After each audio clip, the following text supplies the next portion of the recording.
3, which is a motion by Councillor Stuart Kelly. Oh, sorry, I said there were 2 pages. Councillor Tom, I'm sorry, I said there were 2 pages. Councillor Tom Harvey. Seconded it, good. And there is, I believe, an amendment. Oh, Councillor Davis. Have we got a seconder? Okay. Right, just the one amendment. So off we go, Councillor Tom Harvey. Thank you very much, Mr. Mayor. And there are a few brief points I would like to make out of this motion. And the first one is this. I listened carefully to what various colleagues have said. And the first point is this. Councillor Phil Davis, leading the council, said something to the effect, well, we can argue about what was called in the deficit. Well, actually, Mr. Mayor, can I suggest that we can't really argue about it because there was a report by the Director of Finance to the December Cabinet, and I don't remember the Councillor Phil Davis arguing against it, which actually specified in some detail most, although not all, of the reasons why this deficit appeared. And one of the main reasons, let's be honest about it, is that we had a different Director of Finance who has seemingly different views upon how one actually accounts for public finances than maybe others may have done in the past. I hope I've got enough maze there, Mr. Mayor, to keep me out of the court of law.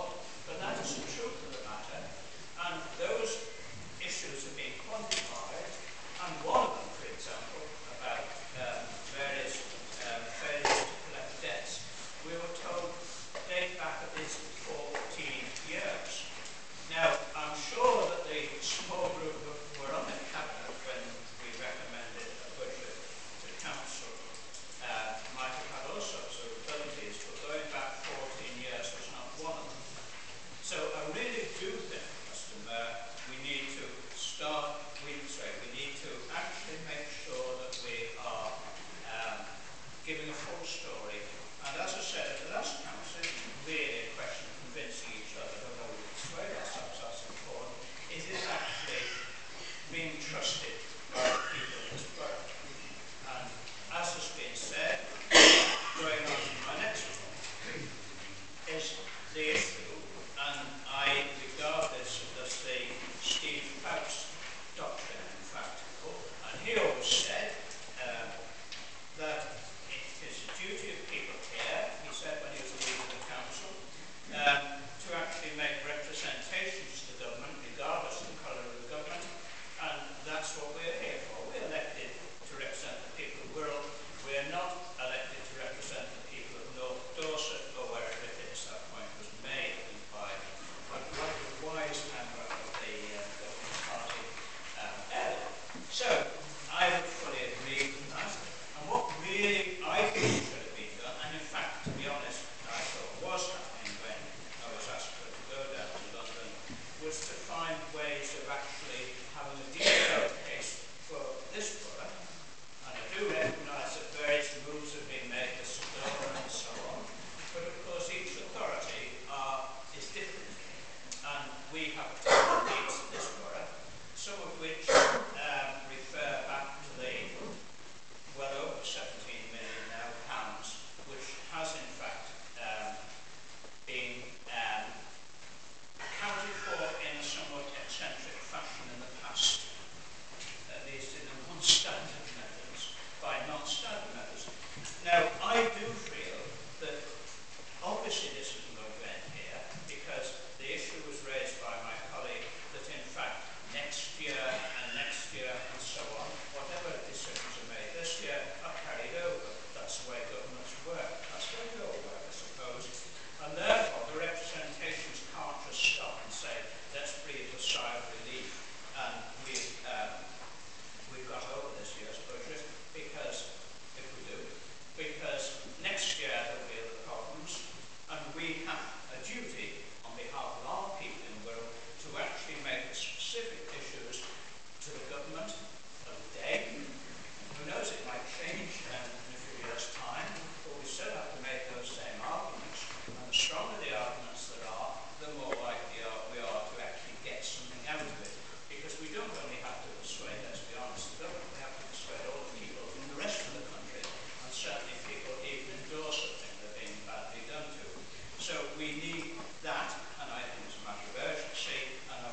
Mayor, rising to move our amendment to this motion. The first point to make, Mr Mayor, is the Labour Party nationally is clearly not arguing that there doesn't need to be any cuts whatsoever. That's never been our position. It's around the fairness at which they're being made, and that harks back to the discussion we had in the first motion.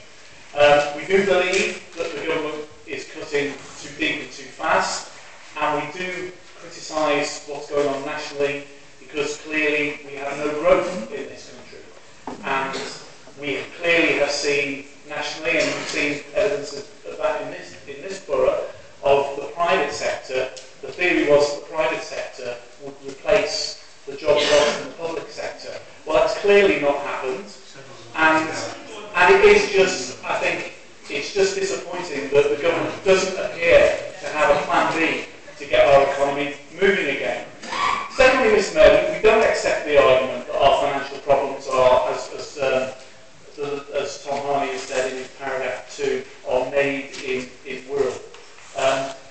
And, you know, if you look at all reports now that have come from the Director of our interim Director of Finance and validated by the former National Chief Exec of the Audit Commission, the National Audit Commission, we do have a budget deficit of 109 million over the next 3 years. That has been verified.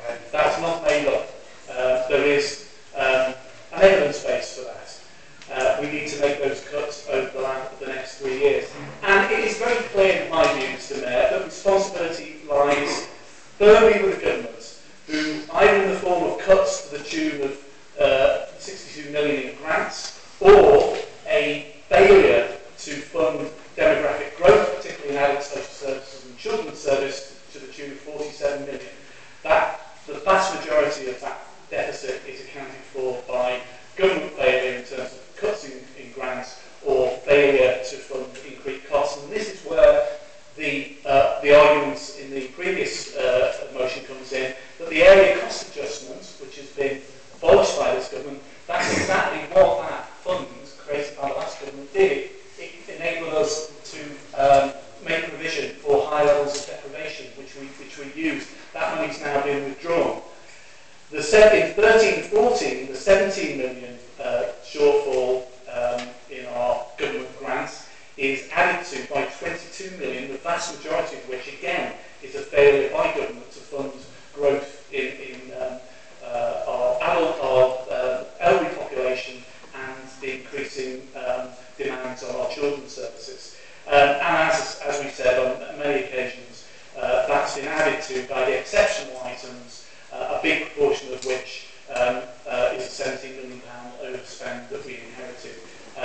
But the thing that the point I really want to make in seconding before proposing our amendments is that it's simply not good enough for the Liberal Democrats to try to dodge taking responsibility for what's going on.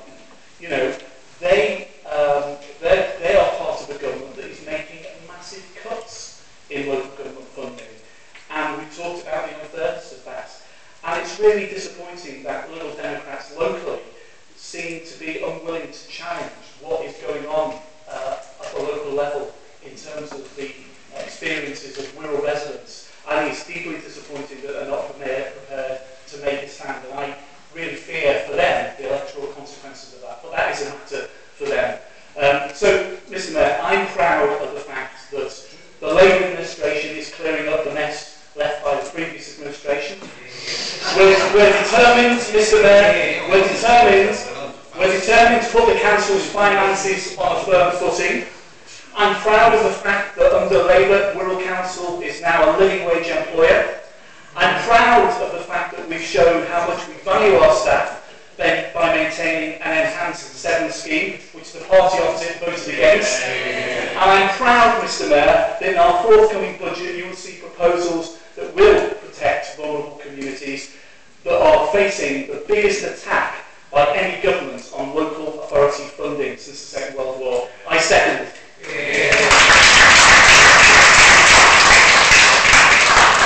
Well, if there are no volunteer speakers, we go to the second.